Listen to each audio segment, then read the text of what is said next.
Algérie, J-1. J-1, avant le vendredi 5 juillet, une journée qu'attendent tous les Algériens et dont on nous prédit qu'elle sera la plus grande journée, la plus extraordinaire depuis le 5 juillet 1962. Avec moi pour en parler, pour parler aussi du discours de celui qu'il est convenu d'appeler le chef de l'État, M. Ben Salah, hier, de discours militaire, j'allais dire, puisqu'il avait un parterre de militaires à l'occasion de la commémoration du 5 juillet de M. Gaïd Salah, le chef d'état-major. Et nous parlerons aussi d'autres choses, entre autres de cette fuite organisée d'une réunion de Gaïd Salah avec d'autres généraux, dont on nous dit que c'est une fuite, mais qui semble être une fuite organisée par Gaïd Salah lui-même, semble-t-il. Avec moi pour en parler, à ma droite, Mohsen Belabbas, président du RCD. Mohsen Belabbas, merci d'être avec nous. Merci pour l'invitation. À votre droite, Yahya Bonouar, journaliste. Merci, Yahya, d'être avec nous. Merci. Et à ma gauche, Karim Tabou, coordinateur de l'UDS. Karim Tabou, merci d'être avec nous. Merci d'invitation, M. Jaman. Merci pour les invitations. Nous allons être rejoints tout à l'heure par Brahim Senoussi et Mziane Meriane, puisque nos deux invités, Mohsen Belabbas, nos trois invités vont partir avant l'heure, Mohsen Belabbas, Karim Tabou et Yahya Bonouar. Alors, d'abord, au sujet, Mohsen Belabbas, du discours de M. Ben Salah hier, qui s'est arc-bouté à ce seul objectif des élections. Puisque cela, dans le discours de Ben Salah hier, nous avons entendu un chef de l'État, bien qu'il a repayé les éléments de langage, voire le discours entier de Gaïd Salah des deux dernières semaines. Mais le plus important, il a montré que le pouvoir de fait, le pouvoir algérien, refuse un dialogue sérieux, refuse de rentrer en pourparlers avec les acteurs politiques et sociaux et les représentants éventuellement du Hirak, parce que dans son message, quand on l'écoute de très près, on voit qu'il a demandé à la classe politique de discuter entre elles. En quelque sorte, parce qu'on sait très bien que les acteurs de l'opposition ont l'habitude de discuter, ils ont eu l'habitude de lancer des initiatives, il y en a plusieurs. Mais ce qui manque du point de vue de Ben Salah, en tout cas c'est ce que nous avons compris dans son discours, c'est que cette classe politique de l'opposition discute avec ce qui était convenu d'appeler par le passé les partis de l'alliance présidentielle. Donc il y a une volonté de réhabiliter le FLN, le RND, le MPA, le TAJ, le GTA, le FCE, en poussant la classe politique de l'opposition à discuter avec ces partis politiques. Il a précisé que lui-même n'est pas concerné par ces discussions, l'armée n'est pas concernée par ces discussions. Plus que cela, il a dit que s'agissant des résolutions qui vont sortir de ces pourparlers entre ces différents acteurs, nous ne sommes pas obligés de les prendre en considération. Donc c'est comme si on allait discuter pour rien, un dialogue de sourds. Donc il a montré encore une fois que le pouvoir refuse d'aller au dialogue. Il a montré encore une fois qu'ils sont en train d'ignorer les revendications du mouvement populaire. Il a montré encore une fois que le pouvoir s'entête à vouloir faire régénérer le système en place. Mais quand vous dites classe politique, c'est réellement une classe politique. Et si tant est qu'elle en est une, les formations diverses et les personnalités diverses qui la composent, sont-ils considérables à un même niveau d'engagement, d'opposition surtout? Moi, je pense qu'en ce moment, ce n'est pas le plus important parce que moi, j'ai eu il faut qu'elle représente quelque chose. Non, j'ai l'habitude de dire que depuis le 22 février, on ne peut pas parler de l'opposition et du parti du pouvoir parce que maintenant, la ligne de démarcation, en tout cas de mon point de vue, c'est ceux qui sont pour une transition démocratique et ceux qui s'alignent derrière Gaïd Salah quand il appelle à organiser les élections présidentielles anticipées. Mais le plus important en ce moment, c'est que dans le discours du chef de l'État, il n'y a aucune volonté d'aller vers un dialogue. Dialogue. Je retiens le mot sérieux. dialogue parce qu'il y a à dire sur ce Donc mot. il refuse ce dialogue, mais il veut pousser les acteurs politiques et sociaux à des discussions entre eux. Et il précise qu'il n'est pas obligé de les prendre en considération à la fin des fins. Il maintient que le dialogue doit tourner essentiellement sur la manière avec laquelle il faudra organiser les élections présidentielles et pas plus. Khalid Tabou. Alors, ce monsieur qui parle par rapport à ce qu'on lui dicte, il n'y a pas de doute là-dessus, il n'a aucune initiative. Il est en train de nous dire, d'accord, l'opposition, la classe politique, hein, pour ne pas dire l'opposition, vous pouvez papoter entre vous, hein, il n'y a aucun souci. L'armée et l'État, les services de l'État, si tant est qu'il y a un État dans cette mafiocratie, excusez pour ces mots un peu extrêmes, l'armée d'état-major n'est pas partie prenante. Alors que l'armée est la partie la plus essentielle de ce qui devrait être un dialogue, que moi j'appellerais, comme l'a dit Jamel Zenati, il ne faut pas dire dialogue, il faut dire négociation. Parce qu'on ne dialogue pas, on ne papote pas. On doit négocier le départ d'un régime pour installer une république. Et donc, cette histoire de papoter entre vous, et l'armée n'est pas là. Est-ce que ça veut dire que l'armée sera l'arbitre? Puisque, comme vient de me le dire Mohsen Ben Abbas, vous pouvez papoter entre vous, mais de toute façon, on n'est pas obligé de prendre en considération. C'est quoi alors, finalement? Merci, Si Jamal. En fait, moi, je retiens du discours de Ben Salah les éléments suivants. D'abord, sur le plan de la forme, c'est un chef d'État très affaibli sur le plan de la santé et que c'est dramatique que ce pays soit condamné à une dizaine d'années à souhaiter prendre rétablissement à son président et à son chef d'État. C'est-à-dire que les Algériens sont réduits à souhaiter quotidiennement que le chef de l'État puisse être capable de prononcer correctement un discours. Deuxième, à mon avis, que le contenu du discours sur le plan du fond, c'est du réchauffé, c'est la tentative, avec peut-être une intonation nouvelle, une manière nouvelle. Et nous, et d'ailleurs beaucoup, je pense, avaient cru que le discours allait apporter quelque chose de plus important que ce qu'il a apporté en fait. Une partie de ce qui fait office de classe politique avait même attendu qu'il y ait des annonces type Bedoui, il allait déposer sa démission et que des concessions, entre parenthèses, allaient être accordées à la phase qui vient pour faire bonne foi. Mais également, le discours, il intervient à un moment de rétrécissement grave des libertés. N'oublions pas qu'en ce moment même, il y a des jeunes qui ont été emprisonnés. Il y a l'Akhdar Bourga'a qui se trouve actuellement en prison. Il y a la presse qui est en train de subir des pressions terribles. Il y a Alger qui est fermé par un dispositif de sécurité exceptionnel. Et ces atteintes aux libertés sont suffisantes pour dire qu'en fait, il n'y a pas de volonté d'aller vers le dialogue. Par contre, la stratégie consiste à donner l'impression qu'ils sont pour le dialogue et ils font porter la responsabilité aux autres en laissant sous-entendre dans leur discours que c'est nous qui sommes contre le dialogue, que c'est nous qui sommes contre la démocratie, que c'est nous qui sommes contre les élections.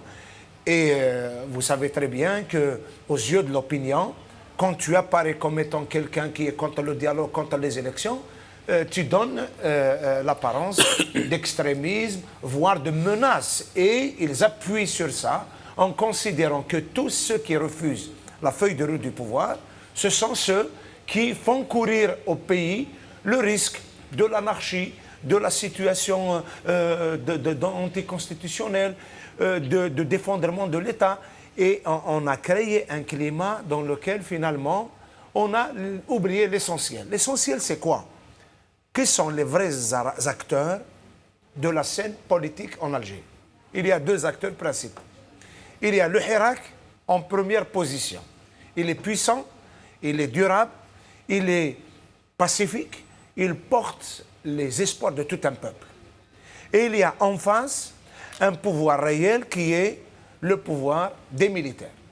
Les acteurs, les vrais, c'est le Hirak et l'armée. Entre le Hirak et l'armée... À la différence que s'il y a une grande muette quelque part, ce n'est pas l'armée, puisqu'elle s'exprime tous les jours. Par contre, le Hirak, il s'exprime tous les vendredis, il sort dans la rue, il crie, il chante, il porte des pancartes, des banderoles, des slogans, mais il n'a personne pour parler en son nom. Oui, mais il parle. Il a, sa manière d'exprimer. Je pense que sur ça, une grande partie... Une vraie représentation qui représente le peuple, qui exprime ses aspirations de façon tangible, audible. Mais au-delà des personnes, moi je dis les acteurs principaux sur la scène, il y a le Hirak et il y a le chef d'état-major. C'est vrai. Mais malheureusement, au lieu que le processus soit mené par les vrais acteurs, c'est-à-dire le Hirak et l'armée, on veut installer une troisième voie. Non, un processus qui soit mené par de faux acteurs. Qui n'est ni l'armée, ni Alors, le on Hirak. veut substituer au Hirak des partis politiques et on substitue à l'autorité, au pouvoir réel, le chef de l'État qui n'a aucune puissance et un gouvernement qui n'arrive même pas à sortir sur le terrain. Et pire que ça, puisqu'il dit que les services de l'État et l'armée ne s'impliqueront pas dans le dialogue. Il n'y a même pas ça. Oui, mais la réalité, elle est là. C'est-à-dire, au fait, on veut nous faire conduire un processus par procuration par de faux acteurs. Voilà. Les vrais acteurs, ils sont exclus. Ils sont évacués. Parce qu'au fait, le Hirak, il pose les vrais problèmes. Et l'armée, elle exerce le vrai pouvoir. Absolument. Donc on a mis de côté le vrai, au profit de quoi? Au profit de faux acteurs. Et on essaye de traîner un théâtre, traîner une situation. Et dans cette situation, la finalité, selon le pouvoir, étant de faire fléchir le Hirak en jouant sur l'usure, en jouant sur les animosités. Il joue la montre, ils veulent gagner du temps, bien sûr. ils comptent sur l'essoufflement. Également, et puis vous savez les particularités des périodes estivales, de l'été, de la chaleur, et puis de la durée du mouvement. Mais je pense qu'il se trompe. Il se trompe parce que la détermination de la population, le fait que les citoyens sont bien conscients qu'une révolution qui est à moitié ou à mi-chemin risque d'avoir des conséquences graves s'il s'arrête à moitié et il faut aller de l'avant. Je pense que les Algériens, en grande partie, les citoyens, les acteurs du débat, tous ceux qui participent dans cette révolution ont bien conscience qu'ils butent sur le refus du pouvoir d'aller vers une vraie transition, la démocratie, le changement. Mais au fait, pour finir, le pouvoir n'est pas dans une attitude de traitement de la crise, il gère la crise.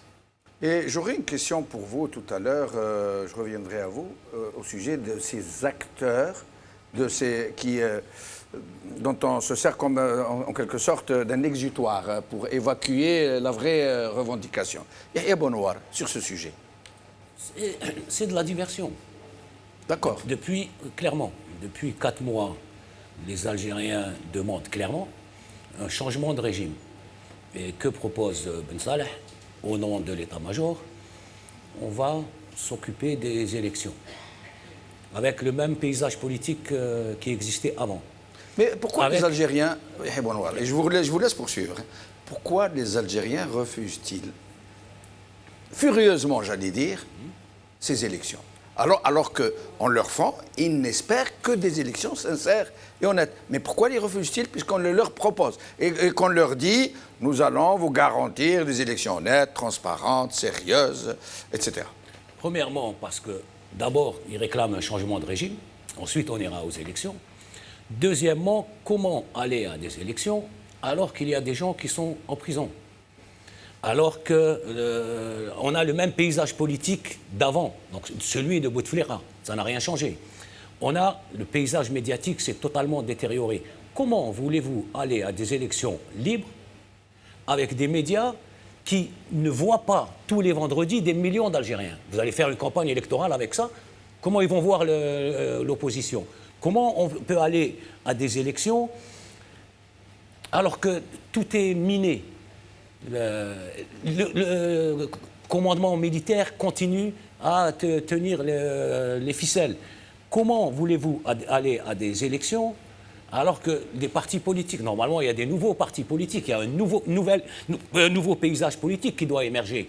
Il faut laisser à ce Hirak le temps de faire émerger de nouveaux leaders, des jeunes, une nouvelle classe politique. Il nous parle, attention, il y a les toufiqistes qui attendent au coin de la rue. Mais le seul moyen de se débarrasser des toufiqistes, c'est de laisser la société algérienne faire émerger de manière naturelle ces nouveaux leaders, ces nouveaux partis. Si tout est bloqué, pourquoi aller à des élections où ce sera le candidat du commandement militaire qui va gagner? Il a les médias à sa botte, il a l'argent, il a l'administration. Sur un plan objectif... Deuxièmement, oui. Il dit, on va dialoguer, mais vous ne dialoguerez que de l'organisation des élections. C'est-à-dire oui, tout ça, absolument. Tout ça, rien du tout. Et je confirme, il dit, on fera en sorte que... C'est-à-dire, une fois le dialogue fini, les décisions prises, on fera en sorte que. On verra si on suit ce qui en sortira. Si ça nous arrange, on accepte. Ça ne nous arrange pas, on accepte. Alors pourquoi aller... Alors qu'on parle que des élections. Imaginez-vous si on parle des autres choses. Alors, pour rester dans dans le domaine des élections, ce qu'a dit Bourgaï, qui lui a coûté sa liberté, l'état-major connaît déjà son président, il sait qui c'est, et Gaït Salah qui confirme.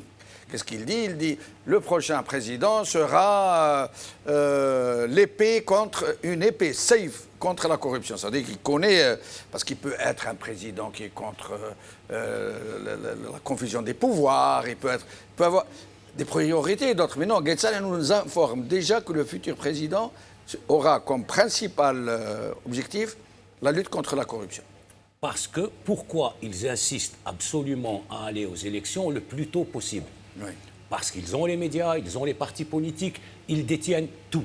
Ils peuvent faire sans fraude, faire gagner leurs candidats. Ils ne veulent pas laisser le temps à la société de faire émerger ses propres candidats, avoir ses propres moyens, avoir ses télévisions, avoir ses journaux. Ils ont tout. Même si demain l'opposition s'entend sur un candidat, ils ont tout. Tous les médias sont à la botte du commandement militaire, notamment depuis un mois. Ils ont ordre de ne pas diffuser les marches de millions d'Algériens chaque vendredi. Oui. Comment ils ont l'argent? Comment voulez-vous? C'est pour ça qu'ils veulent y aller le plus tôt possible. On ne peut pas faire une élection libre dans un pays qui ne l'est pas. Oui. Mohsen Belabbas, une question que se posent tous les Algériens. Et personne n'y a encore répondu. Parce que c'est une véritable énigme. Alors, ce régime n'est pas aussi stupide que le pensent certains. Quelquefois, oui. Oui, mais quand même, il y a des spin doctors tout autour, des gens qui conseillent, qui recommandent. Gaït Salah n'est que la partie visible d'un bloc qui est derrière. Comment peuvent-ils s'obstiner à aller à des élections, sachant qu'ils auront un boycott historique à un niveau planétaire? Il n'y a aucun doute là-dessus. Tout le monde s'y attend. Si jamais ils vont à des élections, ils auront un boycott planétaire.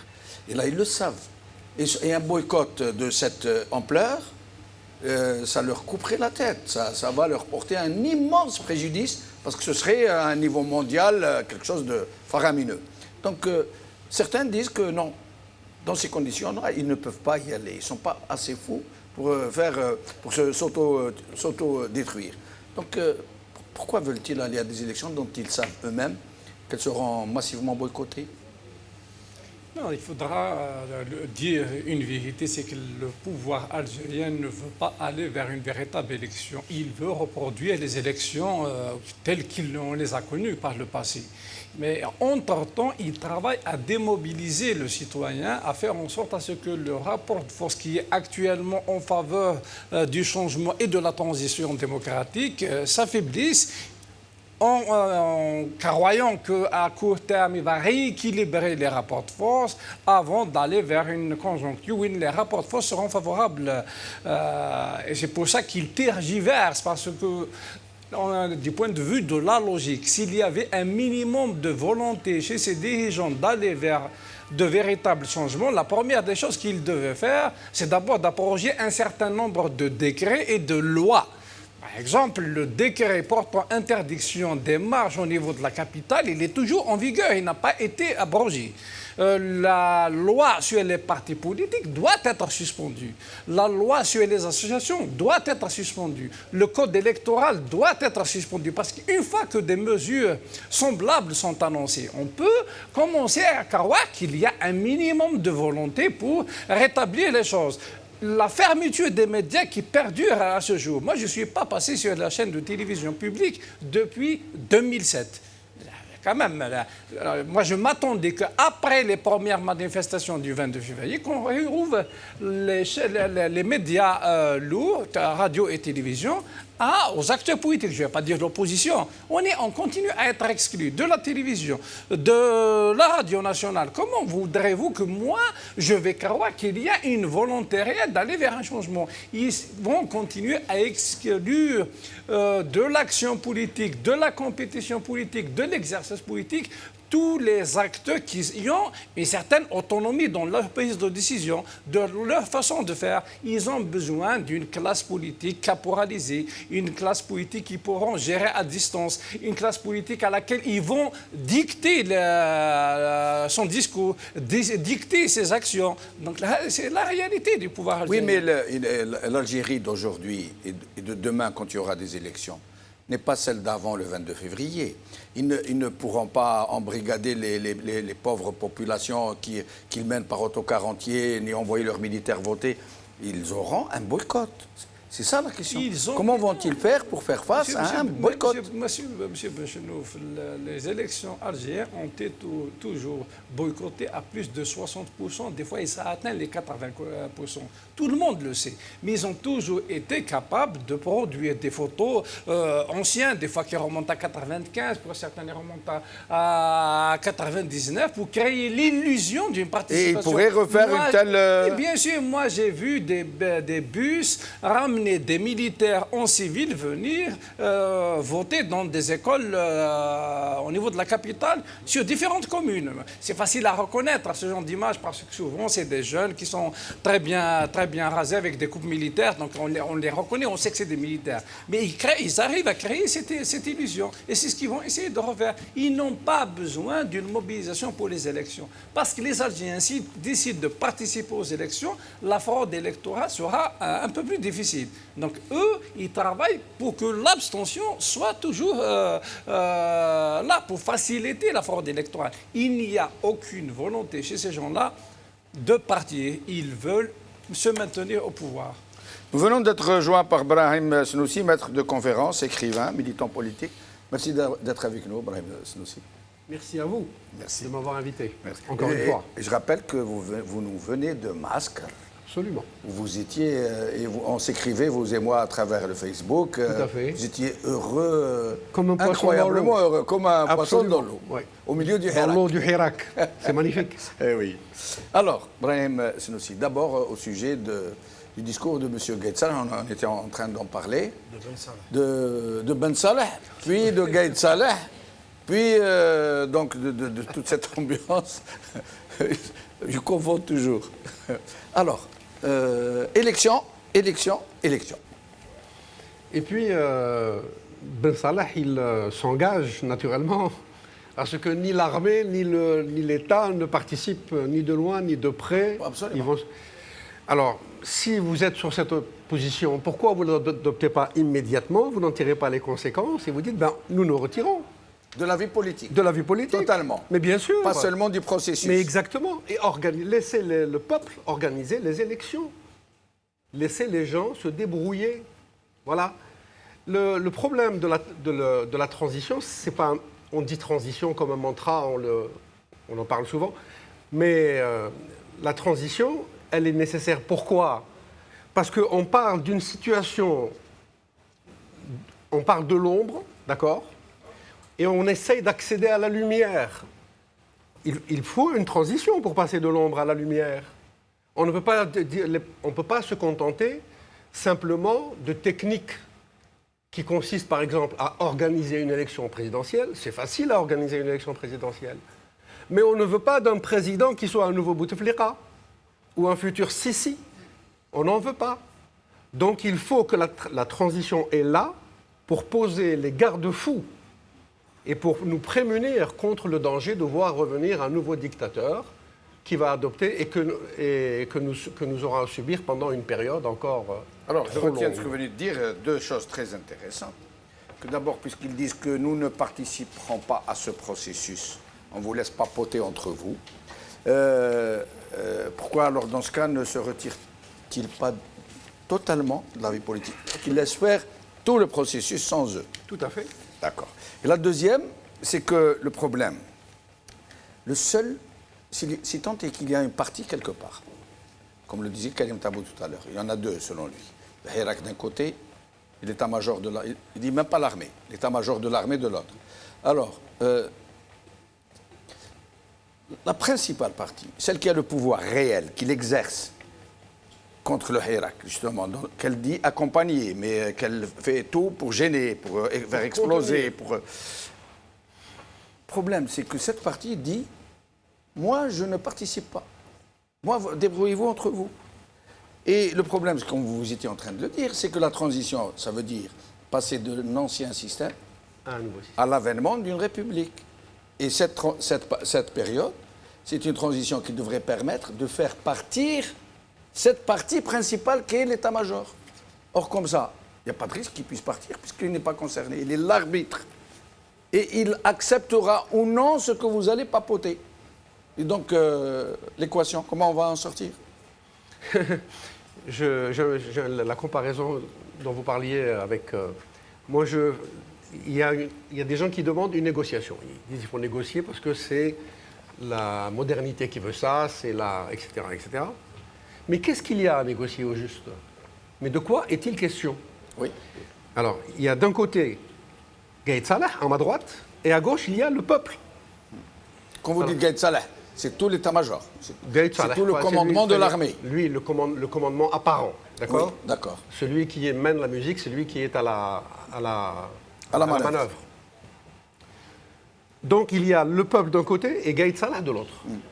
Et on parle de concessions mutuelles. Alors, est-ce qu'on peut imaginer qu'on va négocier pour le peuple des concessions telles que des limitations à sa liberté? Non. Ça ne peut pas être autre chose. Oui, absolument.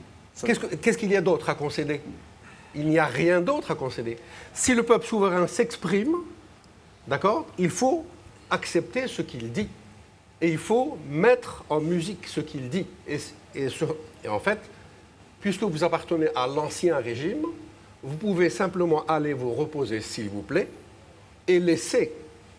Mettre. Exactement. Laisser l'Algérie accéder, émerger, enfin, advenir. Il faut laisser l'Algérie advenir. Il est temps. Nous perdons un temps fou, inutile. Il y a une espèce de guerre des positions qui rappelle, enfin, la drôle de guerre pendant la Deuxième Guerre mondiale, quand il y a eu un début de la guerre, et puis ça s'est arrêté pendant des mois. Il y avait deux fronts. C'était Première Guerre mondiale, je crois. Deuxième Guerre mondiale. Ah bon? Oui, D'accord. on confond souvent, mais c'est la deuxième. D'accord. Et puis il ne se passait rien jusqu'à finalement, au bout d'une année, je crois. Donc Hitler, il a fini par envahir la Tchécoslovaquie, la Pologne, la Belgique, et puis la guerre a été... Là, on est dans cette position. C'est-à-dire, il y a Gaïd Salah qui est sur son fauteuil. En fait, il doit être très confortable, ce fauteuil, parce qu'il l'occupe. Oui, il s'y prélasse. Il s'y prélasse. Et puis, quoi? Mais quoi? Le pire, quand il y a eu l'annulation, il a bien fallu qu'il annule les élections prévues pour le 4 juillet. Et qu'il prolonge le mandat de Bouteflika. Le quatrième mandat. Le quatrième mandat, bien sûr. Ouais. Non, mais les élections du 4 juillet, quand elles n'ont pas été... d'accord. Elles ne se sont pas tenues, faute de participants, faute d'électeurs, faute de candidats, faute de l'ingénierie nécessaire à une élection présidentielle, etc. Et qu'est-ce qu'il dit? Il dit oui, on va à l'élection, c'est pas grave. On la reporte. Et donc, simplement. Tout simplement. Ouais. Tout en sachant que s'il la reporte dans 2 mois, la situation sera exactement la même, sinon pire. Mais ce sera toujours, Mais ce sera toujours 2 mois un temps de gagner. Mais sur quoi? C'est pas un temps de gagner pour lui, c'est un temps de perdu pour nous, pour l'Algérie, pour le pays. Oui. Et ça, c'est grave. Karim Tabou, ces acteurs dont vous parlez qui vont prendre en... Yahya Bounoir nous quitte. Oui, je suis obligé, j'ai d'autres engagements. Dernier mot avant de nous quitter. Oui, un dernier mot pour nos compatriotes, pour qu'ils sachent dans la suite de ce que dit le monsieur. Brahim Senoussi. Brahim Senoussi. Ça va être difficile, parce que ces gens-là ne vont pas céder le pouvoir facilement. Et donc, j'appelle nos compatriotes à le comprendre et à s'inscrire dans la durée. Ils ne vont pas lâcher, à vous de ne pas lâcher. Et sur ce long chemin, il y a la journée de demain qui est très importante et que tout le monde doit sortir. Il ne faut pas compter sur « aujourd'hui je reste, mon ami y va ». Tout le monde doit y aller. C'est une étape très importante dans cette belle révolution et je suis optimiste. Demain, les Algériens montreront à... Vous pensez qu'ils sortiront encore plus nombreux que le premier vendredi? Je pense. Passer le 5 juillet, passer... Parce que c'est très important et parce qu'ils comprennent au fur et à mesure de l'entêtement du commandement militaire que ce commandement militaire ne veut pas lâcher, ne veut pas les laisser construire leur avenir.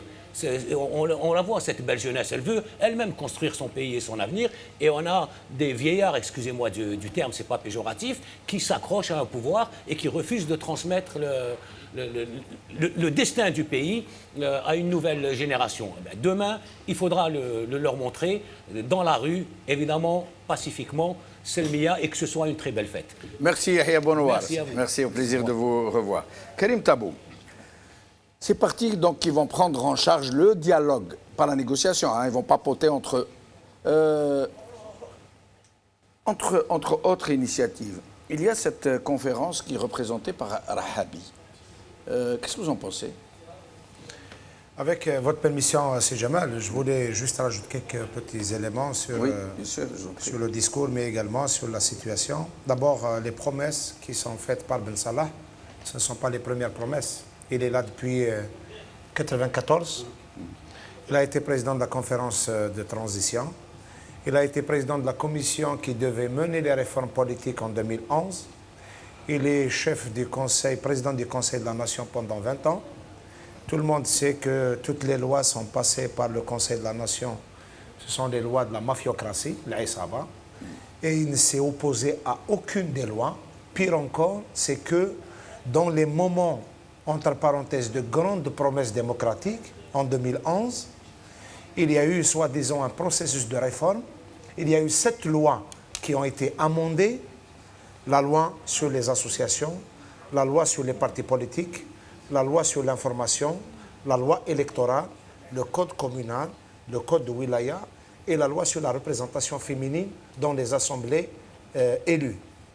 Les lois qui sont amendées étaient plus restrictives, étaient plus difficiles, plus dures que les lois antérieures. C'est-à-dire qu'à chaque fois que le pouvoir reprend ses forces, il est plus féroce qu'il l'était avant. Et à chaque fois, il ferme le jeu davantage. Et la question des élections, je pense qu'il est en train de nous imposer ces mots. Parce que le Hirak, au début, a exigé, avec un slogan qui résume tout, « Itnahaouga ». Itnahaouga, c'est d'abord une expression d'une volonté d'aller vers le mieux, de changer, de dépasser ce système, d'aller vers un système nouveau, de liberté, de la démocratie, de l'état de droit, de la justice indépendante. Et malheureusement, ce pouvoir a fini par réduire, par ses canaux d'information, par un milieu médiatique soumis, ou bien qu'il fait soumettre à sa loi, ils ont laissé en surface du débat que les élections et le mécanisme des élections. Et malheureusement, même nous, parfois, nous tombons dans le piège. Est-ce que les gens vont participer? Est-ce qu'on va boycotter? Et finalement, c'est un débat qu'il a réussi à baliser, à mettre en place. Or, l'élection dans les pays démocratiques n'est pas une fin en soi, n'est pas un objectif. On n'organise pas une élection pour organiser une élection. On organise une élection pour consacrer la volonté du peuple. Absolument.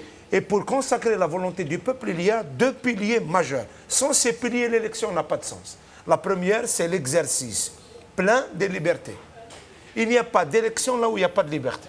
On ne peut pas appeler élection dans un pays où il n'y a pas de liberté. La deuxième, c'est l'équidistance. C'est les règles du jeu qui soient opposables à tous. Or, la réalité est qu'aujourd'hui, on nous propose un processus qui fait que les mêmes qui ont menti à ce pays, à ce peuple, pendant 57 ans, sont en train de jurer sur tous les qu'ils vont organiser une élection en disant « Faites-nous confiance, cette fois, nous allons... » Mais nous avons eu ces promesses. Et tout ça montre bien qu'il n'y a pas de volonté d'aller de l'avant. Quand on mesure le volume, la profondeur de la révolution des Algériens, et on voit le pouvoir, qu'est-ce qu'il a tiré comme leçon, comme message, comme lettre, on retient que finalement c'est un pouvoir qui ne veut ni voir ni écouter ce peuple. Et là intervient la manœuvre. La manœuvre fait appel à plusieurs acteurs. D'abord, la manœuvre ancienne, c'est tenter de faire peur aux gens. Les dispositifs qui empêchent les gens d'arriver à Alger, et puis les tentatives. L'histoire du drapeau à Mazir, par exemple. Drapeau à Mazir, et diversion, puis également des pratiques violentes lors des marches. Mais on a jeté des bombes lacrymogènes sur des enfants, sur des femmes, etc. Et il y a eu des événements, quand même, on oublie vite. Il y a un jeune homme qui est mort. Et plusieurs. Il y a jusque-là, il y a 4 ou 5 morts depuis le Hirak. Et il y a eu des événements, si je mène, nous avons passé sous silence ces événements qui sont pour moi très importants. On aurait dû nous arrêter. Souvenons-nous que la 5e ou la 6e marche... Comment on aurait dû nous arrêter? On aurait dû débattre, discuter, les remettre dans le débat, parce que ça a soulevé des interrogations, mais ça n'a jamais donné les vraies réponses. Si je mène la 5e marche, on balance des bombes lacrymogènes dans le tunnel de la faculté. Le soir, il y a un communiqué officiel qui dit qu'on a attrapé des étrangers avec des armes sophistiquées, avec des moyens hyper sophistiqués qui étaient en train de programmer la catastrophe. Et depuis, on n'en a plus entendu parler. On n'en a plus parlé. Et on a considéré que... Et la presse n'en a plus parlé non plus. C'est pour cette raison les manœuvres, les tentatives étaient là. Et l'histoire du drapeau, 17 marches, les gens faisaient la fête. Avec tous les drapeaux, côte à côte, avec les gens qui portent des banderoles, qui portent des écrits aussi contradictoires les uns les autres. Il y a des contradictions terribles, mais en tout cas unis dans le même esprit de demander, d'exiger le changement. Or, on est arrivé à une situation où le pouvoir, il veut non seulement créer un faux pouvoir, un faux interlocuteur, mais il veut même créer de faux représentants du Hirak. Et il y a une propagande qui est menée sur des initiatives. Bien sûr que nous ne pouvons qu'encourager les initiatives de débat qui clarifient et qui aident le citoyen à mieux s'organiser, à mieux comprendre l'avenir. Mais vous me parlez de l'initiative de Rahabi. D'abord, je ne sais pas, est-ce que c'est l'initiative de Rahabi? En tout cas, il en est le représentant, sinon, la partie visible. C'est l'initiative des partis politiques. En quelque sorte, le porte-parole. Et semble-t-il, moi je n'ai pas lu la plateforme, je ne suis pas invité à cette conférence, semble-t-il, c'est les recoupements que j'ai faits auprès des amis, d'abord ils ne sont pas arrivés à rédiger une plateforme, à finaliser la rédaction de la plateforme, mais ils sont également déçus parce qu'ils avaient espéré qu'on leur accorde au moins la concession de faire partir le gouvernement et que ça a parlé dans beaucoup de milieux. On a entendu dire que allait remplacer Bedoui, etc. Je pense que ça a fait beaucoup de déceptions. Mais en tout cas, les tentatives sont là. Nous, lorsque nous adhérons et nous émettons des peut-être réserves... que parce qu'ils ont estimé qu'il serait mieux, plus productif en tant que négociateur, pour le Hirak que membre du gouvernement où il serait plus utile. Mais en tout cas, pour l'instant, je pense que le Hirak, il a adopté une fonction, une attitude qui a d'ailleurs faussé tous les calculs, y compris les calculs du pouvoir. Le Hirak n'a pas pour vocation ni de donner des idées, ni de sortir ses représentants pour aller négocier. Du moins, pas pour le moment. Il est là à valider ce qu'on lui propose. D'accord. Il a une fonction de validation. Et pour le moment, qu'est-ce qu'il a validé? Pour l'instant, il n'a pas validé toutes les procédures qui lui sont proposées par le pouvoir. Le pouvoir a proposé les élections du 4 juillet.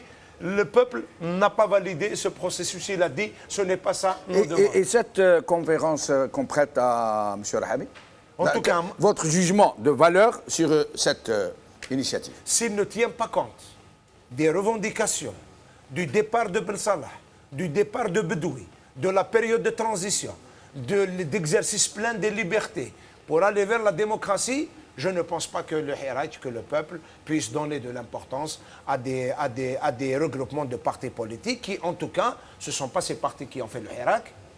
Et une grande partie de ces partis n'ont même pas daigné prendre position à un moment où le Hirak subissait des attaques graves. Moi, je n'ai pas lu de certains partis politiques la dénonciation des arrestations qui se sont faites contre des jeunes. Il y a 18 jeunes qui sont en prison. Il y a eu de graves dépassements. Il y a eu de la violence qui a été faite. Et puis le dernier, Oui, je vous laisse poursuivre. l'Akhdar Borgan se retrouve en prison pour avoir exprimé un avis. Et je passe sur l'interdiction de conférence qui a été, qui a été généralisée, alors qu'au début, on avait quand même les possibilités de donner des conférences dans les universités, d'animer des conférences dans des salles, etc.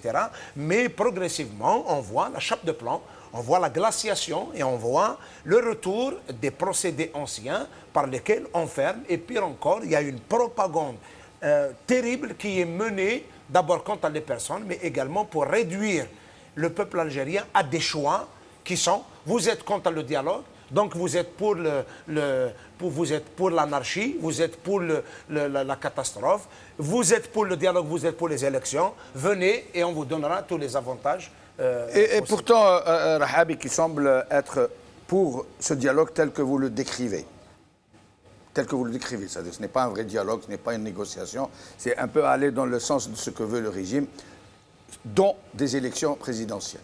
Pourtant, on vous a vu avec lui dans une déclaration de personnalité algérienne qui appelle à se souder, à marcher pour le 5 juillet. Il était avec vous, Rahabi? Oui, d'abord, ce n'était pas l'initiative de personnalité. Oui. Tu sais, Jamal, ce qui est formidable, extraordinaire, qui s'est créé par le Hirak, c'est tous ces forums de jeunes qui se sont créés, c'est tous ces espaces de débat, de jour comme de nuit, dans des cercles qui se sont multipliés et il arrive que des jeunes soient intéressés par l'approche de certaines personnes. Moi, personnellement, j'ai été invité par ce groupe de jeunes, j'ai fait ma communication et ils avaient proposé qu'à la fin de toutes les conférences qui furent données par les uns et les autres, les personnes qui ont été invitées séparément puissent se retrouver autour d'une table et partager quelque chose ensemble. Vu que nos idées sur le plan de nos visions de l'avenir sont éloignées les unes des autres, nous nous sommes suffi de faire un appel à manifestation le 5 juillet. D'accord, très bien. Il ne reste plus tellement de temps parce que vous devez nous quitter, vous deux. Vous avez un avion à prendre. Je vais me retrouver seul avec mon ami Brahim Snoussi. Peut-être que nous allons être rejoints par Mziane Mriane qui est en route.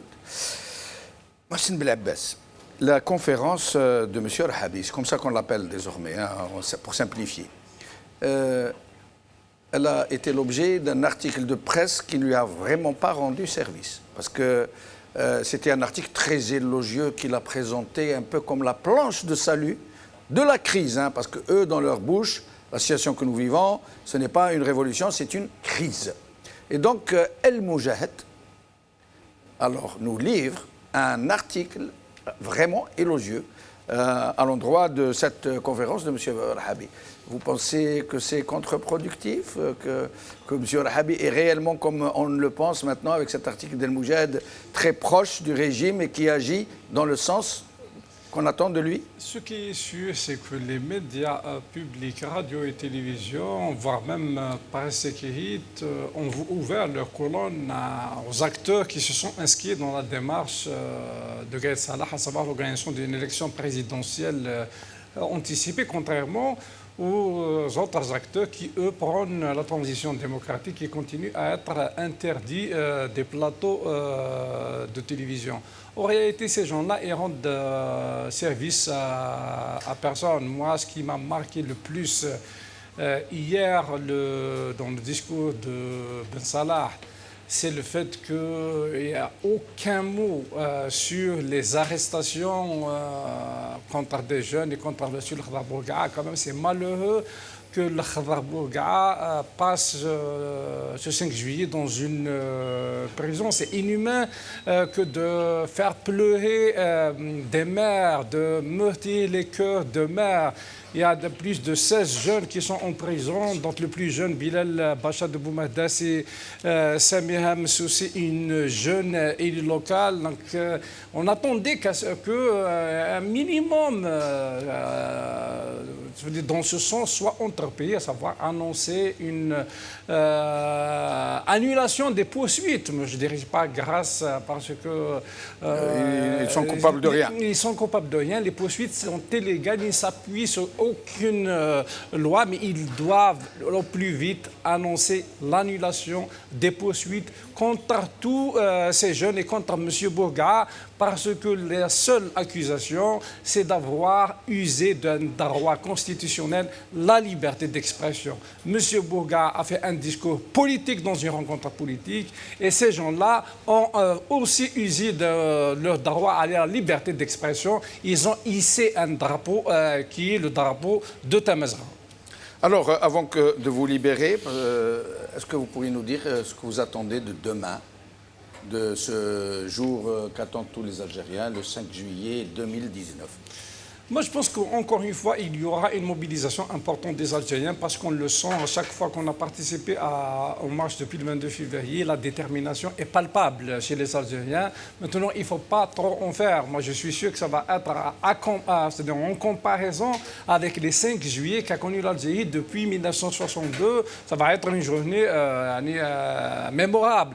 Mais il ne faut pas comparer la mobilisation de demain aux mobilisations des différentes vendredis qui ont ou qui vont venir. On va continuer à connaître des baisses par moment dans la mobilisation, des montées par d'autres moments. L'essentiel, c'est de maintenir le cap, c'est de comprendre que le combat va durer encore quelques temps, des semaines, peut-être quelques mois, mais il faut que tout le monde comprenne que le peuple algérien est déterminé cette fois-ci à recouvrer son droit, à user de ses prérogatives dans le choix de ses dirigeants, de ses institutions et de ses lois. Khalib Tabou.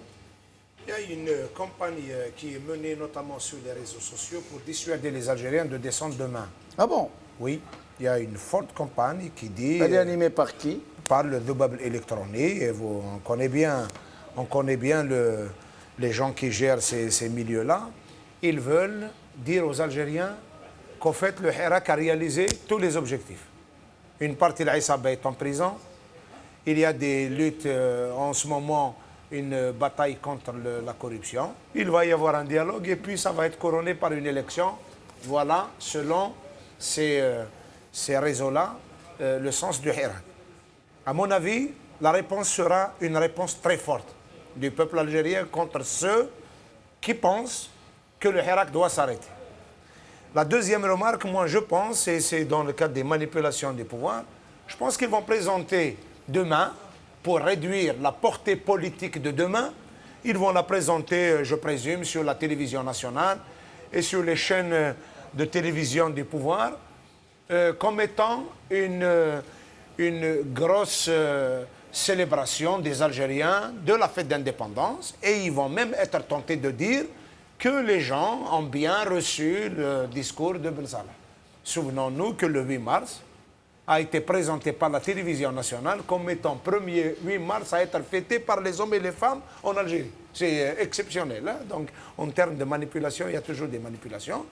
Je rejoins C. Mohsen quand il dit c'est bien qu'il y ait une forte mobilisation, mais il ne faut pas laisser le sentiment que les grosses mobilisations vont être tellement décisives qu'il va y avoir des réponses immédiates et on risque d'avoir un fléchissement, voire un sentiment d'impuissance, de découragement. Démobilisation. Or, ce qu'il faut dire aux gens, c'est que le 5 juillet est un moment d'émotion, de rappel, de commémoration, de mobilisation, mais également c'est une journée qui doit nous redonner plus de souffle pour ce combat. Nous savons très bien que c'est un combat qui demandera beaucoup de ténacité, de l'endurance et de l'engagement sur le terrain.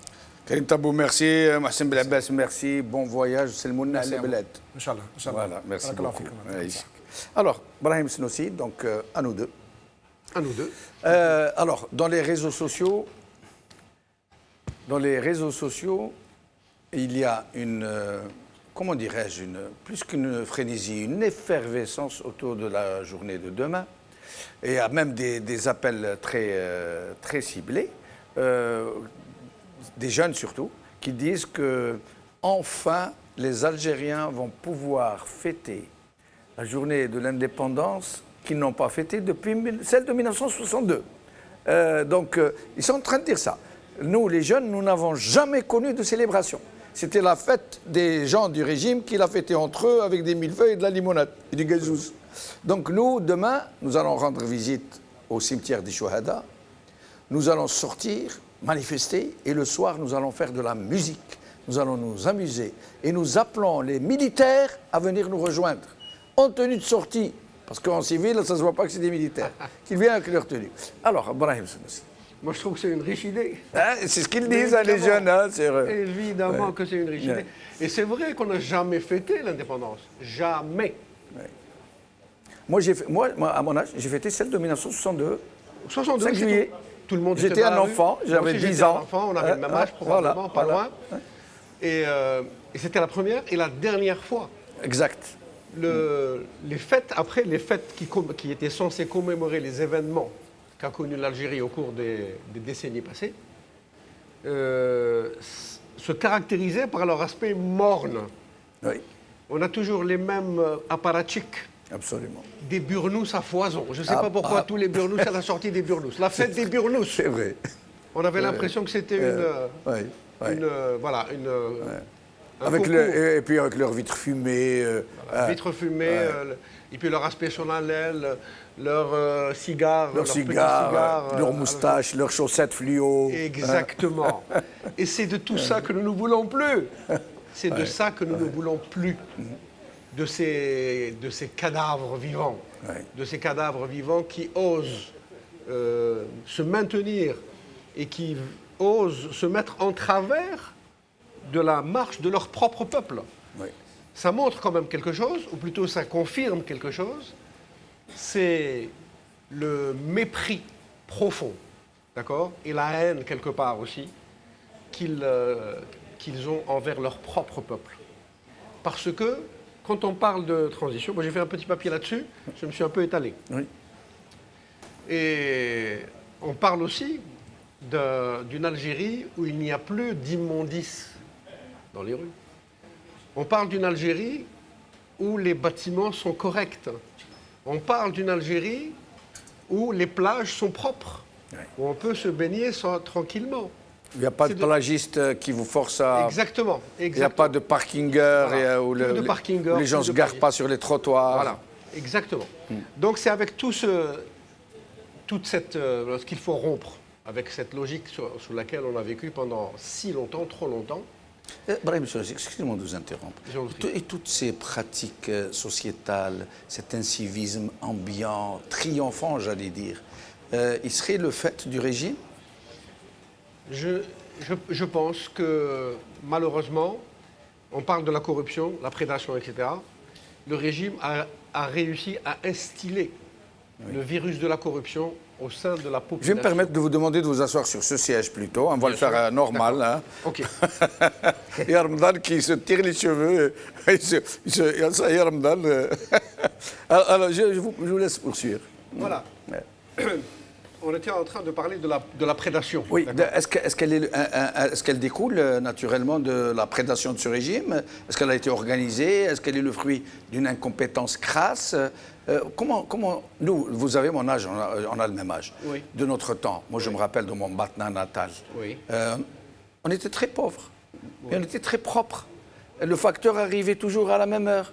On n'a jamais vu des ordures sur le trottoir. Tout le monde balayait devant sa Tout le porte. monde balayait. Les commerçants se levaient à 6 heures. Chaque commerçant balayait devant lui, devant son magasin. Absolument. Alors les gens traversaient dans les clous alors qu'il n'y avait pas de voiture, quasiment. Les enseignants étaient respectés, Bien habillé. bien habillés, les chaussures cirées, le respect pour Et pourtant, à l'époque, il n'y avait pas autant de gens qui faisaient la prière. Hein. Non, non, non. Dans les mosquées, il y avait à peine 4-5 rangées. Hein, Bien sûr, ouais. mais ceux qui priaient étaient de vrais fidèles, portés par de vraies valeurs. Est-ce que c'est le régime qui a fait de ce peuple sobre, civique, hautement policé, qui en a fait ce que nous voyons aujourd'hui? Ou est-ce que le glissement s'est fait à cause d'autres raisons? Il y a une théorie économique qui a cours dans les pays occidentaux, chez les Macron et compagnie, qui veulent expliquer que le libéralisme, c'est la panacée. Oui. C'est la théorie du ruissellement. C'est-à-dire que là, il y a des gens qui sont en train de s'enrichir, effectivement. On parle des pays occidentaux. Hein. Oui. Ils s'enrichissent, mais le fait qu'ils s'enrichissent va provoquer fatalement un appel d'air qui va profiter à la population. C'est-à-dire que le ruissellement d'argent, le ruissellement de l'or, il ne va pas s'arrêter à ceux qui l'ont immédiatement, Oui. mais il va intéresser toute la population. Et toute la population va en profiter. Eh bien, nous avons eu le ruissellement de la prédation et de la corruption. C'est la prédation et la corruption qui ont ruisselé, Absolument, qui ont exactement. imprégné toute la société. Tout à fait, tout à fait. Et c'est devenu banal parce que quand on est aux prises avec un gendarme, d'accord, y compris à l'époque dont nous parlons, tout n'était pas rose, hein. Ah, évidemment. Il y avait des dépassements, etc. On n'avait pas forcément notre mot à dire. Mais c'est venu etc. petit à petit. c'est Mais la venu- dictature était là dès le premier jour, je vous le Exactement. concède. Exactement. Ouais. Et donc, quand on est face à un gendarme et qu'on a du mal on subit une autorité qui n'a pas de réplique, en quelque sorte. Et on découvre qu'il y a une solution en négociant avec le gendarme. Et la solution, c'est de glisser un billet. Au milieu de Et la ça carte huile d'identité. la machine, au milieu de la carte d'identité, au milieu du permis de conduire, etc. etc. Et c'est devenu une facilité, ça coûte pas cher. Hein. Oui, oui. Ils ne demandent pas énormément d'argent. C'est parce de la qu'il faut corruption maintenir. vivrière. Exactement. Ouais. Exactement.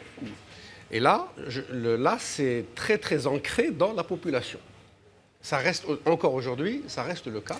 Donc, si j'ai bien compris de l'universitaire que vous êtes, hein, que finalement, nous, parce qu'on ne créait pas la richesse, parce qu'on était dans une économie rentière, que finalement, ce qui a provoqué cet incivisme, j'allais dire systémique, c'est le ruissellement de la rente, de la Exactement. corruption, Exactement. de la cooptation, du copinage, et qui s'est répandu comme une Exactement. tache d'huile sur toute la société. Exactement. Intéressant. Et les gens se contentent souvent de peu. Mais, Oui. كما يقولوا نطرب الحلوف Voilà, يروح سالم. ولا يروح سالم. Et pour demain, Brahim Senoussi, à votre avis, tout le monde est en train de parier sur une journée exceptionnelle, parce que les Ce Algériens soir. ont envie que ça change.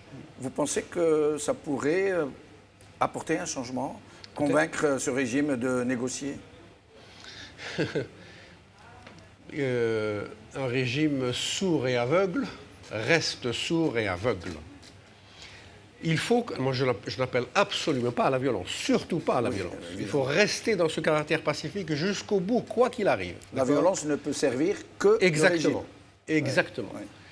Mais on sait aussi que les régimes s'écroulent au moment où le fait de rester leur coûte plus cher que de partir. Le moment où ça leur coûte plus cher de partir que de rester. Et donc nous sommes dans ce cas de figure.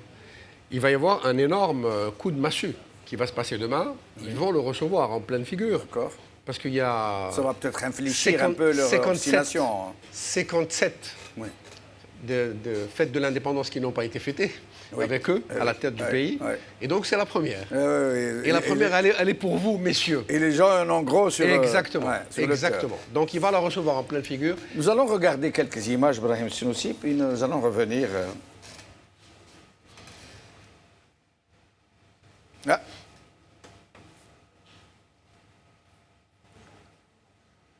Il semble que ce ne soit pas prêt. Petit souci, sans problème.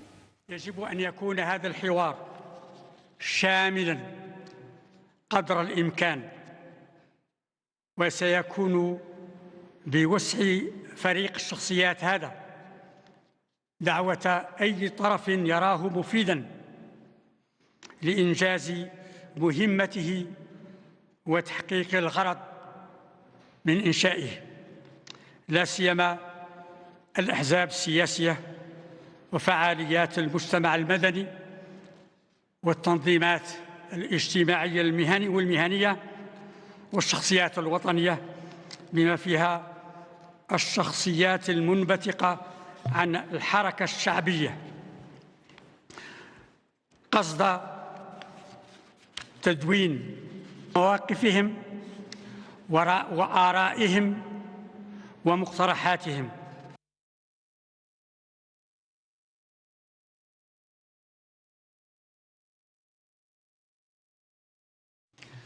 أيتها المواطنات الفضيات، أيها المواطنون الأفاضل، لقد ناشدت خلال كلمتي الأخيرة ذكاءنا الجماعي لكي نعمل معاً من أجل التوصل إلى إيجاد الحلول المواتية التي تسمح لنا بالتجاوز الجماعي لعقبات هذه المرحلة الحاسمة من تاريخنا ونبني التوافقات الضرورية المساعدة على تنظيم انتخابات رئاسية تستوفي كل الشروط الموضوعية في كامل الحياد والشفافية.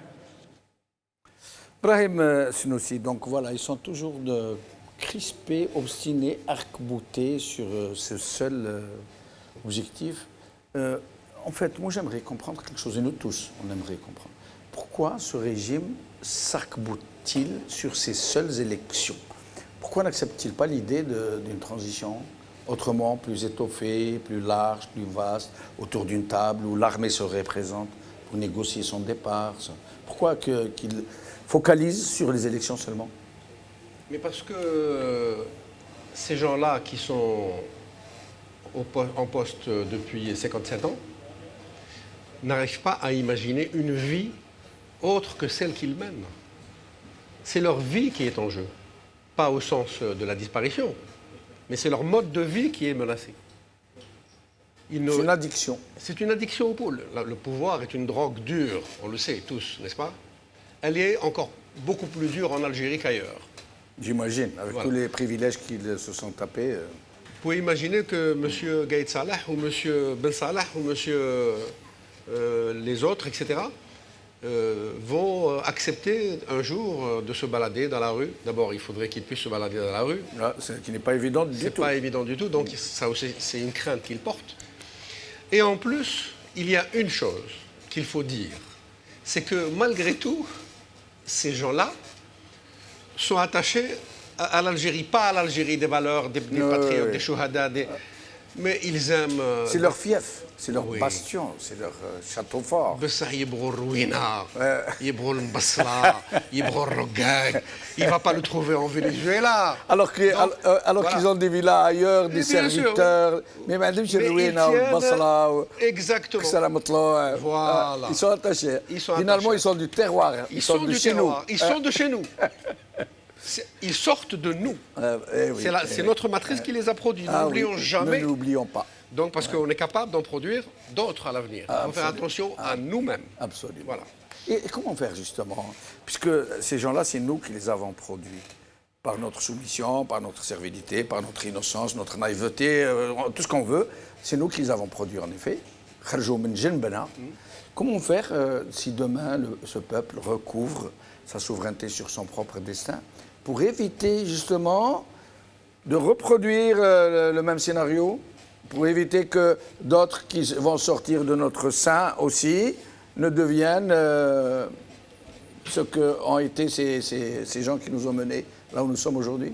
Le combat ne s'arrête pas de sitôt, ne s'arrêtera pas de sitôt. Même au-delà, même en supposant, même après leur départ, nous continuerons d'avoir des problèmes et des difficultés parce qu'il y a des choses qu'on a intégrées et qu'on a du mal à ressortir. Il y a des choses qui tiennent du refoulé. Et on dit que le refoulé revient toujours dans la violence, malheureusement. Il faut essayer d'accompagner, parce qu'il y a un changement, parce que ce n'est pas des gens qu'on va changer avec l'Algérie nouvelle, c'est des paradigmes nouveaux. C'est un changement radical. On ne peut pas faire plus radical que ça. Ça veut dire qu'il y a des règles, ce n'est pas les règles qui sont importantes. On va prendre la locomotive et on la met sur un autre rail qui mène ailleurs. Exactement. Exactement. Donc c'est une révolution copernicienne. Il ne faut pas avoir peur des mots. Un changement d'attitude absolu. Absolu. Et ça, pour que la population l'intègre, c'est compliqué. Mais nous avons quand même derrière nous un acquis formidable. C'est le Hirak.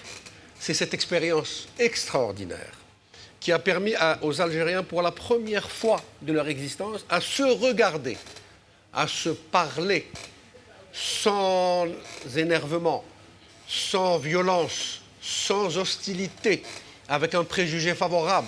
On a découvert l'empathie, oui, qui était absente, absolument, qui est toujours absente chez les gouvernants. Mais elle existe maintenant entre Algériens. C'est-à-dire qu'on a un regard favorable sur notre voisin, notre cousin, notre ami, etc. L'humour, l'enthousiasme, la chanson, la gentillesse. Je vous en prie, madame, avant c'est incroyable. On me raconte des choses. Vous étiez là-bas, moi je ne l'ai pas vu, mais... Ces choses-là existaient avant le Hirak. Absolument. Mais de manière ténue. Oui. Juste une anecdote. Une anecdote pour résumer cette situation. J'étais sur une autoroute qui allait de Mascara à Oran. Avant le Hirak, hein, oui. Avant le Hirak. Et puis avec ma femme. Et à un moment, il y a un camion qui s'est mis à cheval sur 2 voies. Donc je ne pouvais pas le doubler ni à droite ni à gauche. J'ai klaxonné, il n'a rien voulu savoir. J'ai fait des appels de phare, rien. Rien. Il s'est obstiné. Finalement, il a accepté au bout d'un temps de se mettre à droite et donc j'ai pu passer. Donc j'ai démarré et j'ai vu dans le rétroviseur qu'il venait derrière moi, qu'il me poursuivait en quelque sorte. Je me dis tiens, j'ai accéléré un petit peu et après je me suis dit après tout, s'il veut me parler, il va me parler, c'est pas grave. Donc je me suis arrêté. Il m'a doublé et il s'est arrêté sur l'autoroute, le long de la bande d'urgence. Exactement. Il est sorti de son camion et il avait un visage amen. Il avait un visage sympa, sympathique. Nasmlah, donc j'étais tranquillisé. Il est venu, il m'a dit salam kirakoum labas alhamdoulilah hum stif. Placa تاع stif. لاباس ما كان والو. قال لي لا ما كان والو بصح على بالك باللي كون تزيد تمشي كيما راك الدريجه هذه غادي تطرطك. Oh, il avait vu, que le roue était... Le pneu arrière droit, oh là là. Il était fendu. Carrément, il ne demandait qu'à exploser. Oh là là là. Oh, قلت له merci beaucoup. هذا اللي كنا عارفينه انت. شفت. قال لي لا معليش ما يهمش etc. Bon, مشيت j'étais à la voiture, j'ai ouvert la malle, بغيت نخرج la route de secours. Il a vu que je n'étais pas un spécialiste de la question. قال لي يرحم الوالدين عمو واخا. Rien, Allah yakhlik. Il est sorti et il n'a pas le droit d'être garé sur l'autoroute. Oui. Donc il était en train de remonter ma roue en observant, en faisant attention à ce qu'il n'y ait pas de gendarme ou la police ou la haja. Il a pris le risque. Il a pris le risque. Et j'ai eu un mauvais réflexe. Quand il a fini,